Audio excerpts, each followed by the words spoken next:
Now? Yes. Okay, let's see. Okay. Sorry, we are sorry. This is the miracle of technology. But so good to see all of you again. Thank you very much for joining the Tuesdays with the Ambassador of Hope, episode number 8. What a journey we are on. And every day above the ground is a good day. Thank you very much for spending this time with me. Listen, you are my sons, you are my daughters, you are my partners, you are my buddies, and we're on a journey together. I just want to acknowledge a few people all the way from La Côte d'Ivoire is Amand. Bonsoir, bonsoir, bonsoir, Amand. Yvonne, God bless you. I say Les, I haven't seen you for a while. I hope you are doing very well. I miss you so much. God bless you. Nane Fuakwenu, you are watching with us. Ethel, all the way from Minnesota. God bless you. All over the place. Come on, share with people and come right back on. I'm waiting. I'm just waiting on you all. Just please share and come. I'm just waiting on you. We're going to start in a few minutes. Just share. Listen, it's going to be a wonderful time. We're on a journey together. You know something? Once they tell us that a journey of 1,000 miles begin with one step. So let's get it rolling. Let's get it rolling. Welcome all the way from the Republic of Doncaster in the United Kingdom. Pastor Rich, God bless you. Louisa Fach, God bless you. Nana Nimo. Wow, it's going to be exciting today. It's really going to be exciting from all over the world. Hey, where are my African people at? Where are my Caribbean people at? I'm waiting for everybody. You know, just share and come up, and then let's have some good time in our teaching and our learning, in our journey together. I'm going to set it rolling in a minute. Sorry about that. We are a few minutes late, but I'll make the time up for you. As a good pilot, I'll make the time up for you. I won't waste your time. But hey, let's get into business. As more people come up, we want to say thank you. God bless you. They are coming from all over the place. Hey, Mark, you are welcome. So good to see you. I miss you, guy. I miss you, buddy. But good to see everybody. Now, let's get into some business today. You know, I like to really catch up with people, and I'm so glad that you are there. Just give us some thumbs up. Just give us some hearts. If you have purchased stars, hey, by all means, let's do it. But more importantly, call other people to come join us. The Ambassador of Hope is here, and we are going to have some fun learning. You know, this is an environment where you will learn some interesting things, and maybe one statement that will be made today is all you need to break through in life. All right, so let's get in. Listen, this month of June, we've been looking at keys to effective living. Keys to effective living. We've already done 3 episodes already, but on the Tuesdays with the Ambassador of Hope, this is episode number 8. Episode number 8. And we've been looking at a scripture from Matthew chapter number 7. We're going to look at that. Reverend Martin Bio, God bless you. Mommy herself, the mother herself, God bless you. So good to see all of you. I'm so excited to have you today. You are the people that make me want to do this thing. But God richly bless you. In Matthew chapter number 7, we're going to look at it. Matthew chapter 7, beginning from verse 13. And I'm reading from the Message translation. It's very interesting. You know, the carpenter from Galilee, he's teaching a wisdom seminar, and he's teaching so many things. He talks about prayer. He talks about not being a hypocrite. He talks about not condemning people. He talks about how to treat people right. Then out of the blue, he makes this profound statement. And he says that don't look for shortcuts to God. The market is flooded with surefire, easygoing formulas for a successful life that can be practiced in your spare time. What the master is telling us that, listen, life doesn't come easy. But they are snake oil salespeople who just throw things about and promise you that, listen, in 2 minutes you are going to break through this, that, lay your hands or breathe on you. And he says, listen, life doesn't come that way. You can't practice life in your spare time. Life is a serious matter. And he says, don't fall for that stuff. You know, I've been telling you a lot. Don't fall for this little cheap stuff. And he says that even though crowds of people do, if you want to be extraordinary, find out what ordinary people do and don't do it. This is it. That is what Jesus is talking about here in Matthew chapter 7. He said crowds of people. The fact that there's a crowd doesn't mean something is happening. Remember, Jesus said that where the carcass is, there is where the vultures will flock. And sometimes a crowd is no indication that great things are happening. Eagles, they don't flock. Eagles are birds of destiny. They fly alone. They are powerful. You don't easily get them into captivity. And he says that the way to life to God is vigorous, and it requires total attention. What a powerful scripture. Now, I told you that we've been on a journey together. It's a journey of discoveries. We've been making some discoveries so that we can make your life better. That is the whole essence of Tuesdays with the Ambassador of Hope. I told you this is not another church service. I believe in your pastors. I believe in your teachers. I believe in your apostles, those that are giving you the nature and the comfort of God's word. All that I'm doing in your life is to add a little brick to the wall that they are helping you to build. I'm not here to usurp anybody's church or ministry. I'm here to complement. I'm not here to compete, because a complete person does not compete. I'm here to help. I'm here to put some things into your hand. The sum total of God's wisdom and the experiences that He's given to us, I want to give some to you. And listen to me. Don't let anybody lie to you. Don't make any mistake about it. It is the intention of God for you to live successfully. I know this is a pretty powerful statement, because one of the things I delight in doing is to kick over sacred cows. Because sometimes we have things put into our heads, especially religion, that sometimes make us feel that if you are poor, then you are humble. You know, some of the proudest people I've ever met looked humble. Humility is an attitude of the heart. But listen, it is God's intention for you to be successful in life, to live successfully. Joshua, you know, God was speaking through Moses to Joshua and was commissioning him as he was going on a new journey. And in Joshua chapter 1 verse number 8, we're going to put it up there, and I'm going to read it to you. Joshua chapter 1 verse number 8, where it talks about the fact that this book of the law shall not depart out of your mouth. And he says that you shall meditate upon it day and night, and observe to do all that is written in it. And then you shall have good success and shall make your way prosperous. Now, I want to check this thing out here in the New Living Translation. It's so interesting. You know, Joshua, the book of Joshua, chapter number 1. You know, I told you it's not church, so I won't read too many scriptures. But sometimes I just feel like, you know, letting you catch something. Listen to what it says here. It says, study this book of instruction continually. Talking about the Bible, the book. It's a book of instruction. It's a manual. Meditate on it day and night, so you'll be sure to obey everything written in it. Only then will you prosper and succeed in all you do. You will prosper and you will succeed in all you do. God wants you to succeed. God wants you to prosper, not in some things, in all things that you do. The psalmist said in the first Psalm, Psalm 1, verse number 1, blessed is the one who walks not in the counsel of the ungodly, nor stands in the way of sinners, nor sits in the seat of the scornful, but his delight is in the law of the Lord, and in this law does he meditate day and night. The book says that he shall be like a tree that is planted by the rivers of water. It talks about the fact that his leaves shall not wither. He brings forth his fruit in his season, and everything that person does prospers. God wants you to prosper. It's his intention for you to live successfully as a child of God. But listen, living successfully does not have a default button. You can't press a default button and then you begin to live successfully. Life is never lived in neutral. You've got to come out of neutral and engage life by employing and deploying strategies that will help you to press on in life. And we've already considered some few keys in the previous episodes. And number one, we started with purpose. We talked about purpose. That if you are one of the first keys to fulfillment in life, to become successful, is that you must know your purpose. What is purpose? Purpose is the reason why a thing exists. Purpose is why a thing functions. Purpose is the reason God made you. That is you must find, nobody can find it for you. You must find it. And purpose is found in the mind of the manufacturer. And so when this thing that I'm holding, for example, this phone here, if it malfunctions, this is an Apple phone, I don't take it to Android. I don't take it to Galaxy people. I take it to Apple because they made it and they know it. So when you go to God and you ask him, he will show you your purpose. Then the next episode, we talked about your potential. What is potential? Potential is what is in you that nobody knows yet. Listen, you are worth more than people know. The fact that you are damaged doesn't mean that what is on the inside of you is damaged. You may be damaged goods, but you contain power, enough power to change your world.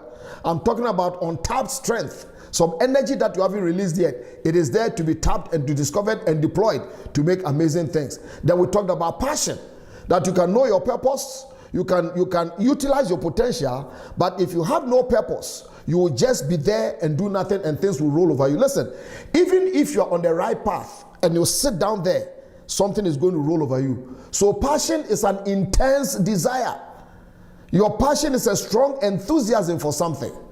And today in this episode, we are going to look at another key. I told you all our key starts with P. So we got purpose, we got potential, we got passion. And today, the next key that we are going to look at today is people. The next week, we're going to add the last P for May. And so you don't want to miss it. Get yourself ready for that. But today is people. When I talk about people, I'm talking about your associations in life. Because one thing, my partner, that you need to get and internalize and never lose it is that nobody succeeds alone. You can't succeed alone. No, everybody needs somebody. Nobody weaves a beautiful tapestry with only one thread. Nobody weaves a beautiful tapestry with only one thread. Everybody needs somebody to become part of the fabric of their lives. You know, I like to watch these Formula One races, you know, and many times you see one person stands on the podium, they wave that checkered flag, and the person becomes a winner. The truth is that the winner, the one who was successful in winning the thing, drove alone, but they didn't race alone. The driver sat alone in the car and drove, but the driver didn't race alone, because every race has a lot of people whose hands connive to make that person successful. He goes into the pit stop, people change their tires, he has headphones, they are telling him overtake, slow down, do this, come in for extra fuel, and then the people who build the cars. So life is not filled with just one person. You can't do that alone. If you see a tortoise sitting on a fence post, know that it didn't get there by itself. There is a team in your life that you need to help you win this journey of life. Now listen to this statement I'm going to tell you. You don't go as far as your dream. You go as far as your team. I want it to sink in. You don't go as far as your dream. You go as far as your team. A wise man says something. He wrote a whole thing in a book called Proverbs. And in Proverbs 13 and 20, he said, anyone who walks with a wise person, or he who walks with a wise person, will be wise.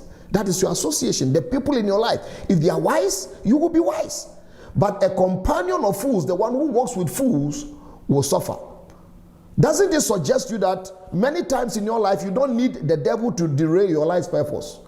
All you need to activate suffering and failure is to have wrong associations. He who walks with wise people will be wise. So if you want to be wise, walk with wise people. Because wherever wisdom is absent, pain and suffering is present. Many of life's challenges are not devil or demon challenges. They are wisdom challenges. So association is important. Please hear me. No association is neutral. Everybody that you are joined to, everybody that you are in any kind of relationship with will supply you something. People come into your life, you go into people's life, and there's an exchange. There's always an exchange in relationships. They will either supply you faith or they will supply you fear. There's no neutrality. They will either supply you courage or they supply you timidity. The people you are in association with will either push you into possibilities or they will always paint pictures of impossibilities. People will always cause your vision and your drive to spring up, or they will cause you to spin your wheels going nowhere in life. So please hear me, hear your ambassador of hope. In this life, and let me tell you, you don't have 200 years to live. You don't have forever to live. Even if God gave you 1,000 years, listen, you still don't have forever. And so it is imperative right now to begin to make some very important decisions in your life. That you are going to be very intentional about who gains access into your life. Don't have accidental relationships. Don't have friendships by default. Because many people can be toxic and they can set you back in life. I'm telling you. I have the occasion sometimes to visit, penitentiaries, jails, and that kind of thing.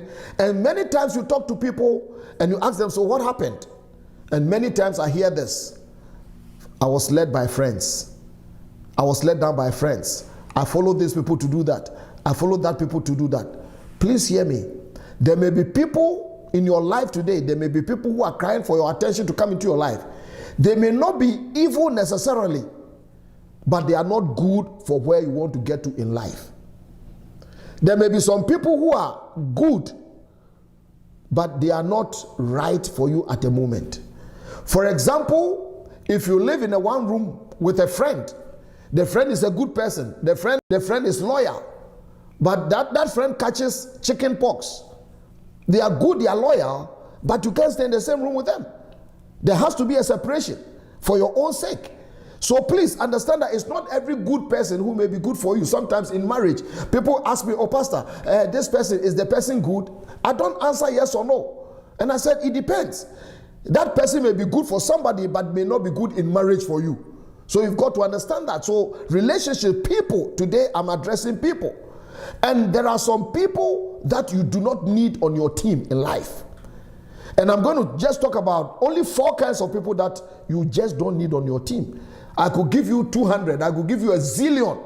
But of course, we don't have time, and I want to respect your time this evening before you go do other things. But there are some people that listen, don't permit them to be part of your team. Number 1, I call them warmongers. They are the hawks of life, warmongers. I'm talking about those who are always dragging you into unnecessary conflict. Check your life and see.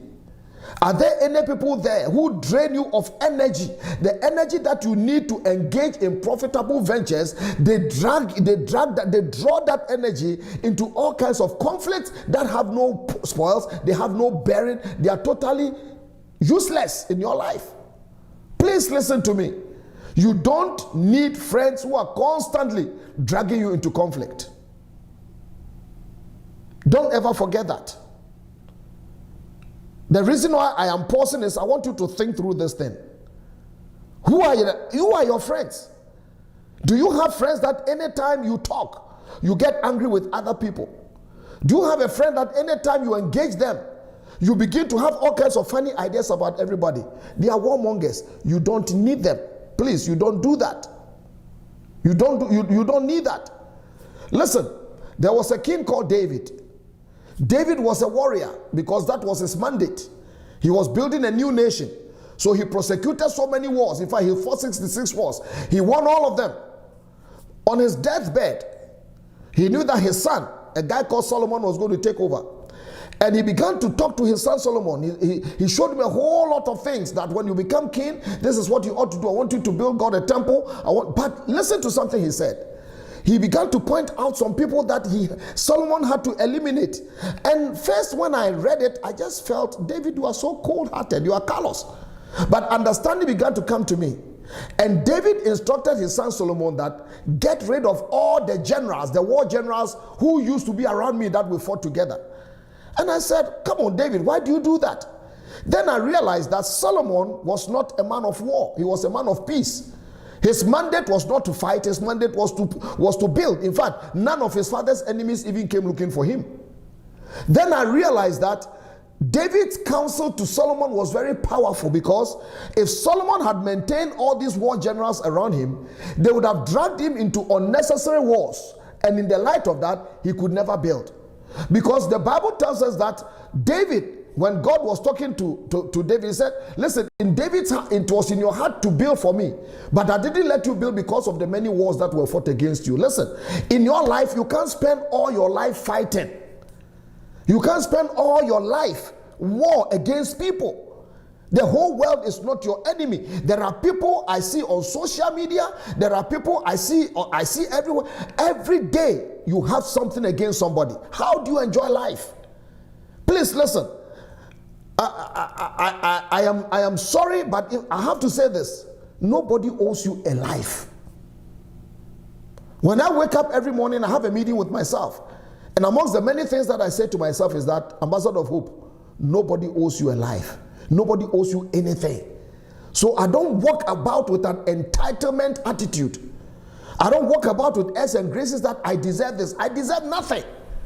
If people do things for me, if somebody blesses me, that is why I am so grateful. So people, listen, look into your life. You don't need warmongers. Would you be powerful enough? Would you be strong-minded enough to drop your warmongering friends. Let them go to war and you build. You can't spend all your life doing that. The second group you don't need in your life is loose talkers. You don't need loose talkers. These people are never serious in life. I call them ministers of unnecessary information. They just run their mouth. They have something bad to say every day about everybody. They can't keep secrets. They don't have honor. Their eyes cannot perform the functions of the eyes without the mouth getting involved in it. Please listen. If you continually walk with such people, before you know, they would have infected you and they would have affected you. And suddenly you begin to talk like them. And let me tell you something, it can cost you dearly.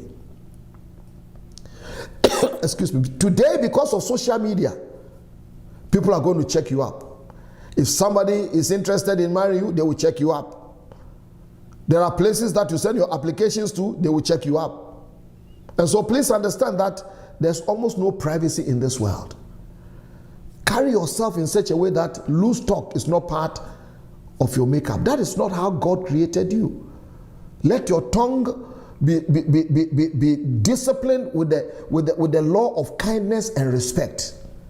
Learn to say thank you. Learn to say please. Learn to say I'm sorry. Learn to be an encourager. Learn to keep people's secrets. That is honor. There are people that promise, oh, your secret is safe with me. And even before you walk out of the door, they've recorded. Today's generation, this recording generation, anybody who records doesn't have any good intention, because nobody invented anything they didn't use. Never forget that. Nobody invented anything they didn't use. You do not need warmongers, and you do not need loose talkers. The other group you don't need in your team are little minds. I'm talking about, for these people, nothing is possible. Anything you want to do, no, you can't do it. They prefer the past to the future. They celebrate the past bigger than the future. What is gone means much more to them than what is ahead of them. Do you know those are the people in your life? And I'm sure, let me wait for 3 seconds for you to think about that person. I'm talking about the person, those people who are content for you to remain in that little cage of satisfaction. They don't like it when you start talking big about vision. I want to go to school. I want to do business. I want to do this. I want to get married. I want to break through. I want to do ministry. You are talking about big plans. You are talking about your pursuits, the disciplines. That is why you are not a social butterfly for a Friday night at the clubs anymore. And they can't handle it because they are little-minded. It is little minds who spend all their time talking about people and events. Great minds talk about ideas. Do you have people in your life that when you finish talking to them, it feels like your mind has sweated and they have stretched your mind to another dimension? They have exposed you to possibilities. Those are the people I'm talking about that you need in your life. You don't need little minds who delight in mocking your vision. You talk about your vision, they look at you from top to bottom and say, you think you can do it? I'm talking about people who pour cold water on the fires of your passion when you want to succeed, and you tell them before you know you've abandoned it. You don't need them. So you don't need warmongers, you don't need loose talkers, you don't need little minds. And the fourth group, I told you, I can tell you so many of them, but the fourth group that you don't need history teachers. Now, not in the literal sense, but there are people who continually give you adult lectures about who tried and failed, who did and it didn't work. Anytime you talk, oh, I know somebody who did this and it didn't work. You know this, last year this one, and it goes on and on and on and on and on. They can be detailed with their flow charts, and they give you pie charts and graphs about how so and so started and how they didn't make it. History teachers. They have archives and archives and archives of old photographs of failure. They are never happy of the progress that you are making. Listen, we can go on and on and on, but I want to believe that after listening to me for a while, you are wise enough to know that there are some people you should not allow them on your team. When it comes to family, you have no choice who is your brother or your sister. But when it comes to people, friends, associates in your life, choose them, and by God, choose wisely. Do you know how many people whose lives have been shut down because of wrong friends?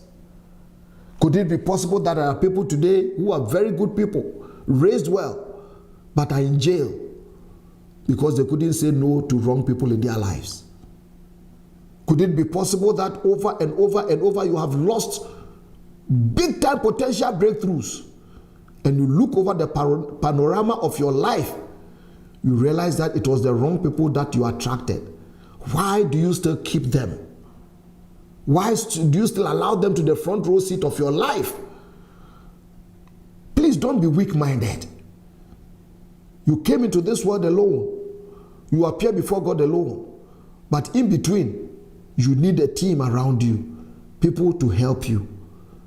So my brother, my sister, I am admonishing you today. There are some people you don't need on your team. There are some people you don't need. Remember the keys that we are dealing with. We've talked about purpose. We've talked about potential. We've talked about passion. But today we are talking about people. People that you need in your life. And now we have just looked at people that you don't need. You don't need warmongers. People that are always making you angry to go and fight other people.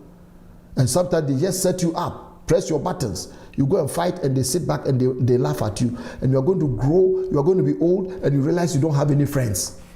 Don't die a lonely death. Die a lonely death. I've seen too many old people who are angry, grumpy, all because they fought all their lives. Don't you get tired? You don't need them. You don't need loose talkers. There are people who have no discipline, no restraint. You don't need them. You don't need little-minded people. You don't need any of this in your life, and you don't need history teachers who continually tell you about people's past and everything. So if you flip the coin over, there are some people that you need in your life. I'm going to give you 4 to balance the other 4, and I'll step out of your way today. You know, the carpenter from Galilee used to travel everywhere, you know, in the Holy Land in Israel. And one day he went to a place and he went into a house.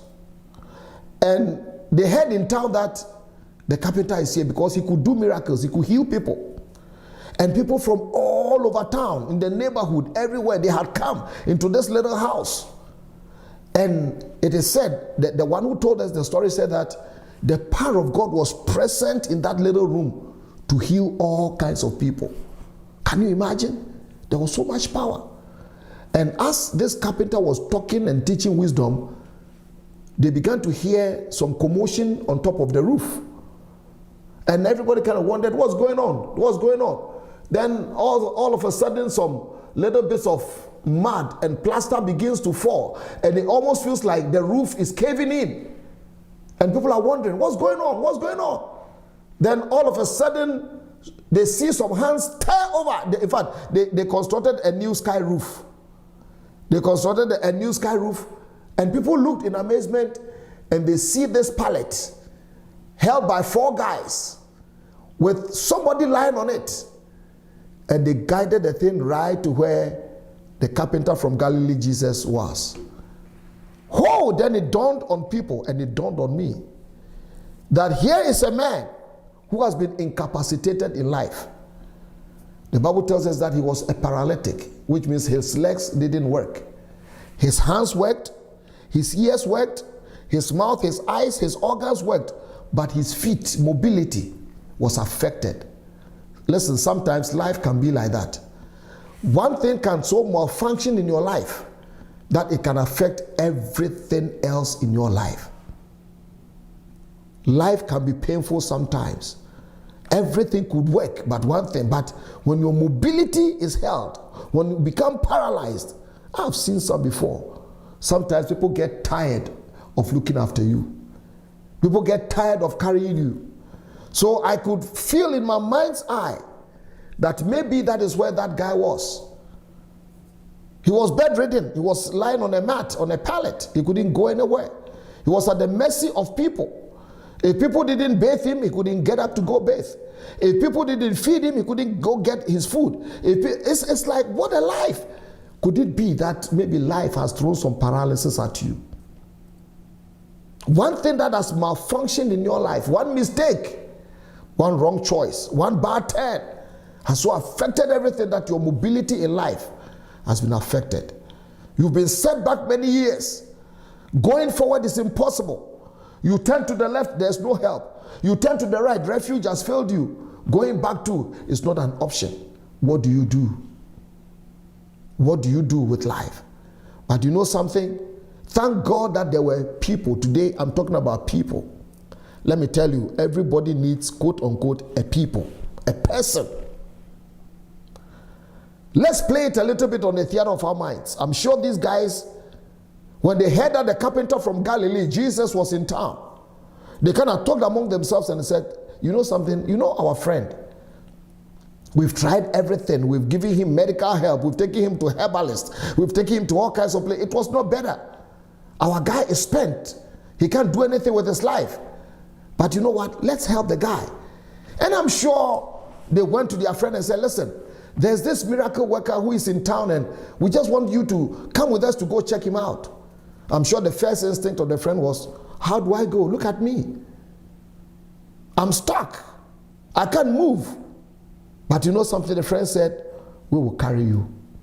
May God give you a friend that your weight is not an option. The weight of your shame, the weight of your mistakes, the weight of your sins, the weight of everything that has gone wrong is not a burden to them. May God give you a friend like that. And listen, you also be a friend like that. Because when you have a friend who sees your burden as no burden, consider yourself blessed. Oh, how we need faithful friends like that in our lives. Pray that God will put people like that in your life. So they said, hey, maybe they told the guy, maybe 5 or 6. On Tuesday we're going to meet this miracle worker. Get ready. You don't have to, we'll carry you. And imagine the 4 guys carrying their friends through town, all the way to where Jesus was. But I'm sure when they got there, you know, remember I told you that the whole neighborhood had come into that little house. There was no space. How do you get a man on a mat, a man on a pallet? How do you press him? Because everybody around Jesus needed healing. Who was going to step aside for you? But you know something? I'm driving somewhere. The friends determined that, listen, where there's a will, there must be a way. This house does not belong to us, but we will have to find a way to take our friend for Jesus to see him. Can you imagine people lifting up this man, a full-grown adult? I don't know how they did it, because I know in those days there were no cranes, there were no hoists, so it was just brute force. It was sheer manpower. And these 4 friends lifted their friend from the ground. I don't know how they made it, but somehow they got to the roof of the house. And imagine a house that did not belong to them. They were going to incur the house owner's wrath. They were going to incur tremendous cost of repair. They were putting their lives at risk and jeopardy. You don't know what is going to happen, what the laws were. But for the sake of one friend, my God, may God give you a friend like that. They remodeled somebody's roof and they brought the man down before Jesus. Now there's something very heartwarming. Anytime I read it, it gives me good chills. He said, when Jesus saw their faith, he said to the paralytic, when Jesus saw their faith, notice, Jesus didn't see the faith of that man. For all you know, the man didn't even have any faith to be healed. But Jesus saw the faith of his friends. So the question is, was their faith visible? You bet it was. You ask me how? By their efforts. Faith works. Faith moves. Faith does something. So my question is, does the faith of your friend bring you help or it brings you hurt? Does the faith of your friends bring you progress or retrogression? Think about it. Who is your friend? And who considers you as a friend? These gallant heroes, I call them 4 crazy friends. They were crazy enough to break protocol, to remodel somebody's roof, to make sure that their friends got healing. When Jesus saw their faith, he said to the paralytic, today you are free. Get up, pick up your mat and walk. Friends. Let's consider some 4 friends that you need in your life, and I'll step out of your way today. Number 1, you need ladder holders.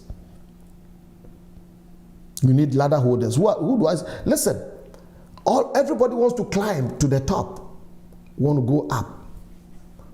And if today right in this studio, we had to hang something.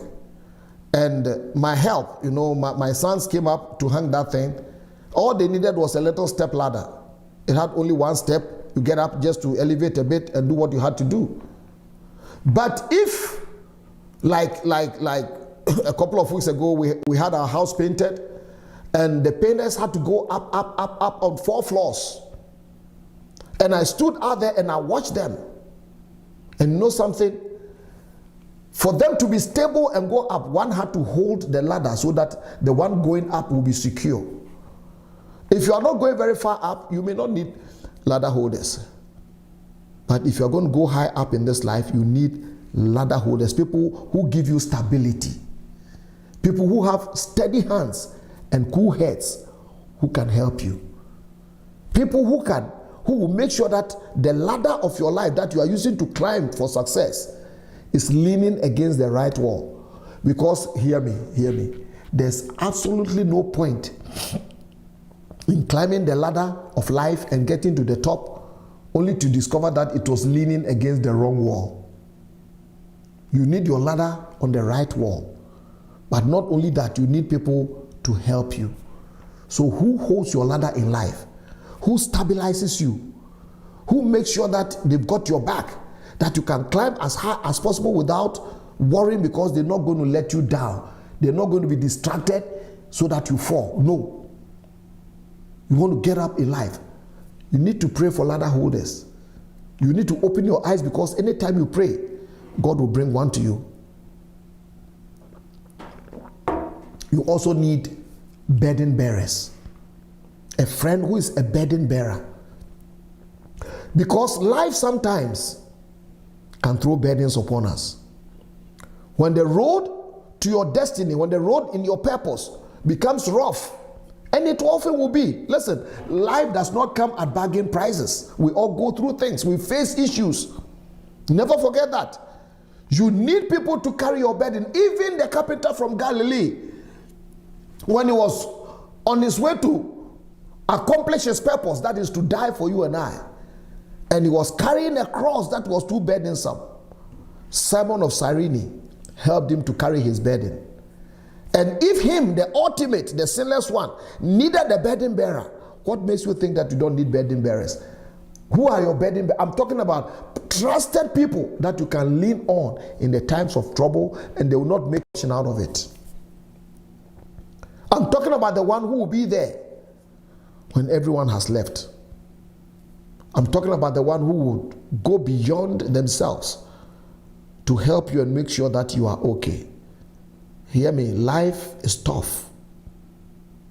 But it's tougher when you don't have help. That is why one of the names that God manifests is that He's our help. The psalmist said, I will lift up my eyes to the hills from whence my help comes. My help comes from the Lord who makes the heaven and the earth. This same psalmist again said that God is our refuge and our strength, a very present help. God is a helper, and He wants you to have help, and many times He helps you through people. Who is your help? Who can pay that thing for you without putting it on social media?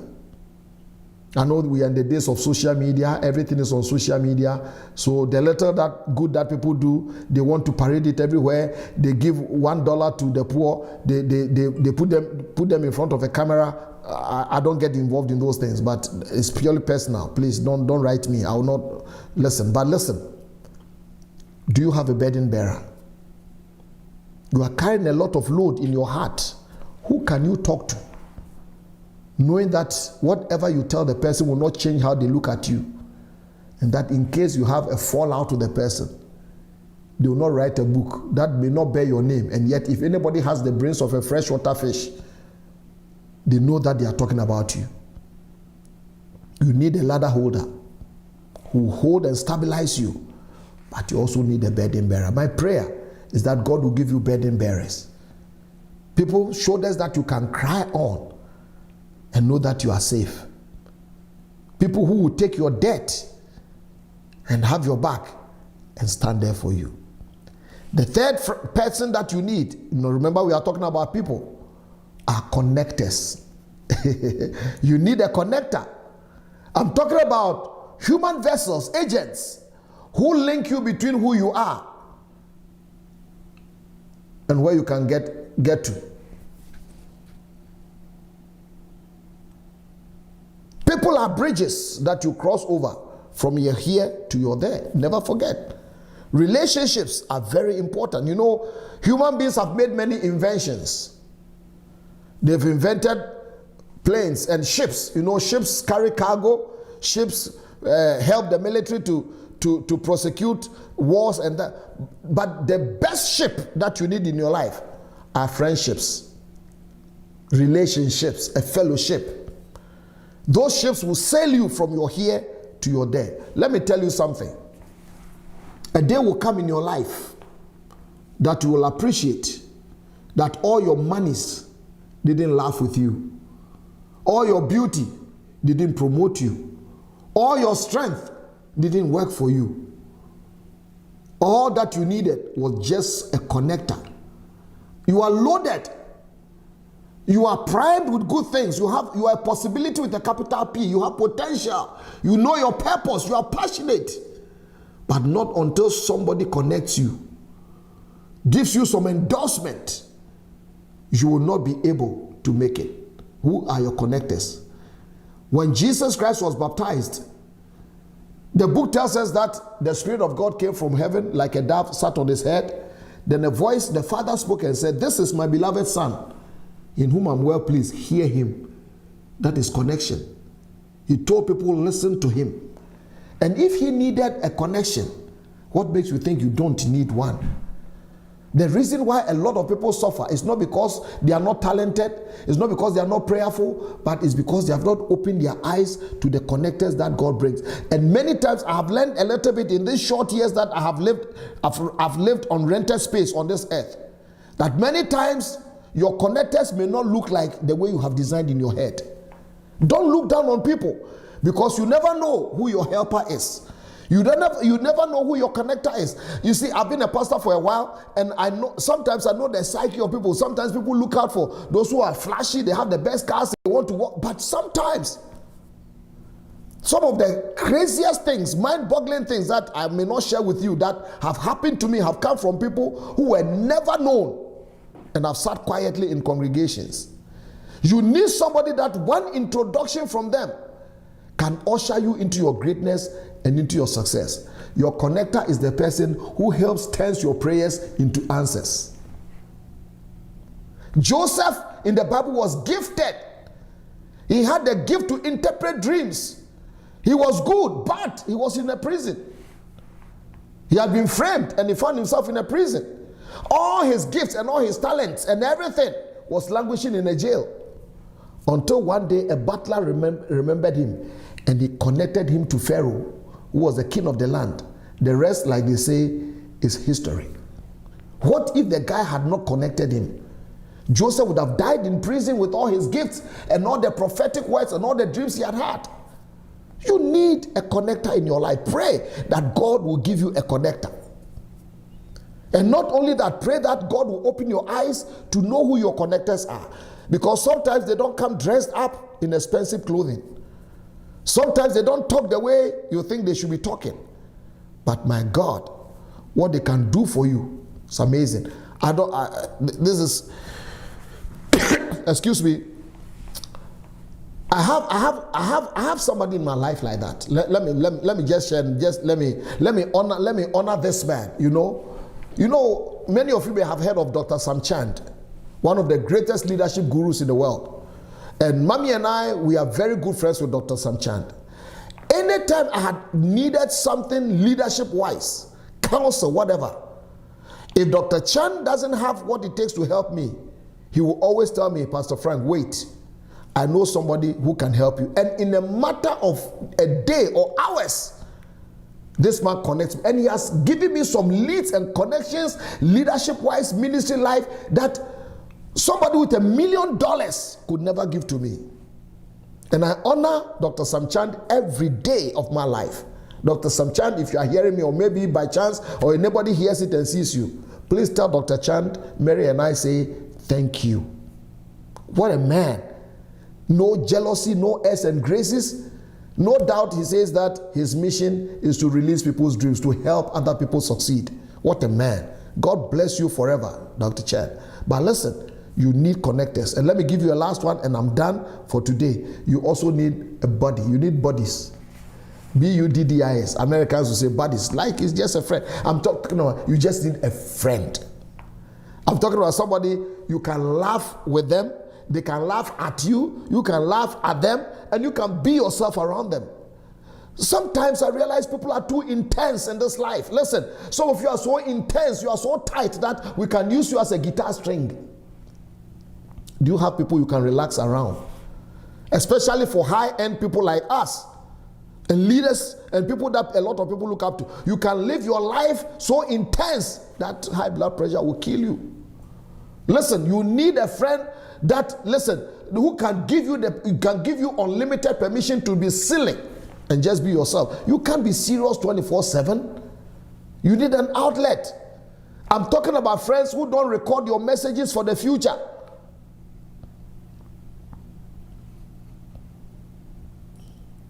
When I keep quiet, things are running through my mind.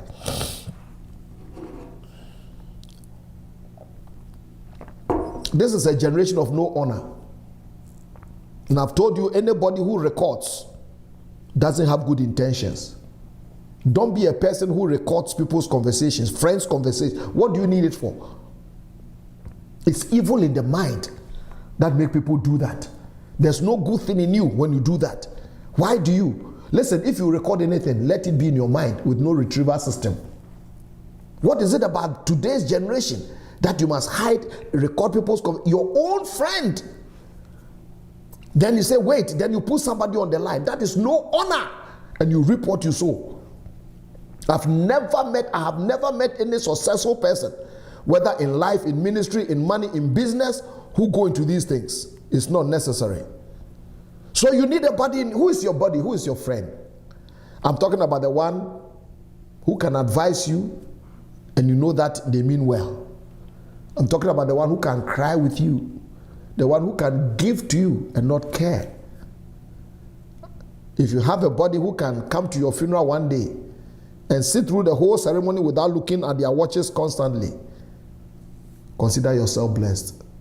You need a friend, you need a buddy, that your weight and your baggage in life don't bother them. People are necessary factors in your journey. On that note, before I finish, let me tell you something. Learn to qualify the people that come into your life. Because not everybody comes with a good agenda. Qualify them, test them, and you test them through time. Hold back, and sometimes time will reveal. But never forget this. Even though you need some people in your life, you also be a people in somebody's life. Don't be nasty to people. Don't get a reputation, because it may set you back in life. These are words of wisdom that will put you up in life. I know you like prayer. Prayer is very good. I pray. I'm a praying machine. But after prayer, you need wisdom. And Tuesdays with the Ambassador of Hope is giving you wisdom keys for the journey of life. You must discover your purpose. Know your potential and begin to work your potential, and it will increase. Have some passion. Holy fire on the inside of you. Let your eyes have fire. Let something burn in your belly to do it. But beyond all that, you need people, enablers, to make your dream come true. Next week, as God gives us life, we'll do the last P. You don't want to miss that. It's going to be heavy. It's going to be epic. But it's going to be beautiful. Thank you. I'm your Ambassador of Hope, and I love you. Listen, I'm going to give you an opportunity to support the work that we do. We have a conference called ISI. It's a leadership conference that we do. And this year is coming up in July 21st to the 25th. I'm putting it up there on your screen. You are going to see it. This year is for transformational leadership. You know, we are in very dangerous times, and this is a time for transformational leadership. Not just any leadership, but leaders that transform people. Listen, this COVID-19 has come to bring a whole lot of change in the world today. We need leaders who are as big as the occasion. People who have been tested and tried, you know, and they have come out to help us. And in the light of that, I want to invite you, please go to our website. It's advancedlife.org. It's right. Please screenshot the flyer. Take a photo, screenshot it, and go and register. There are people there. People are registering by their tens. Constant. Don't become part of the lastminute.com people. Just go ahead and register. Go ahead and register. There'll be morning sessions, afternoon sessions, and evening sessions. You know, because of all the protocols and things, the world is opening up. You know, today I was reading, they are playing the European Soccer Championships, and people by their thousands are in stadiums. In fact, they tell us that the final game will be played in Wembley, the old Wembley in London, and it will be 60,000 people. Of course, the stadium seats about 90,000. 60,000. The world is not afraid. They are coming out. They are tired. I'm not saying you have to be careless, but come on. Come out. Travel. Come over. We are waiting for you. It's going to be both virtual and actual, but you've hidden in your basement for a little while. Get your team. Register. Come over so that you can have access to fine brains. You know, Dr. Sam Adeyemi, one of the greatest Daystar Church in Nigeria, amazing teacher, great teacher. We spent some time talking on Saturday. He's excited like I am. Of course, my own Dr. Sam Chand, does he need an introduction? He's noted as one of the top 15 leadership gurus in the world today, out of almost 7.6 billion people. He's right up there. You can't listen to him and not get something. Dan Ryland, 12 Stone Church, executive pastor, for many years, he's worked with Dr. John Maxwell. He has some things to say. Then, of course, Dr. Victor Ehiemery, you know, a medical doctor now into leadership, dealing with Gen Next, the next generation. Listen, you've got to be concerned about who you leave behind, legacy, and we are going to hear from this great man. Then, of course, my favorite preacher, Dr. Mensa Otabel, from the ICGC Ghana. He's going to be an amazing teacher to do this. So please, I encourage you to do that. But you know something, you know, putting up such a thing is not a cakewalk. We need your help. Would you be kind enough to support us? And as we do this, we're also looking at the leadership institute in Africa to help this great continent rise up on its feet again. So I'm going to put the giving platform out there. You can do PayPal, you can do Cash App. Just help us. It's going to be there for just about 15 seconds, and I'm out of your way. I want to tell you something, then I'll be gone.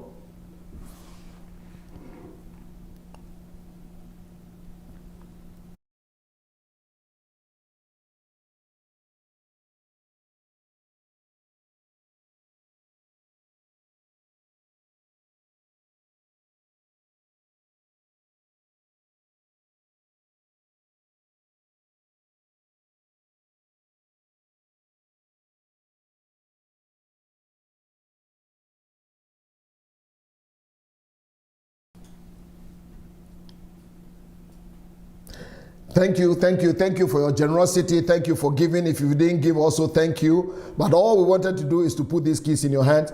Hey, I want to acknowledge Pastor Joasma, my one and only Pastor Joasma. Thank you. Bagwe Toby, God bless you. Hey, Letitia, we are so grateful to God that you are right here with us. Hey, Pastor Richard, our one and only gospel, God richly bless you. Thank you so much for being with us. Amand, La Côte d'Ivoire, all kinds of people right here. Ngozi, God bless you. So good to have you today. And our own evangelist, Rama Boche Yosen, God bless you. Thank you so much for being here online. I like to acknowledge all our friends and family and members at them.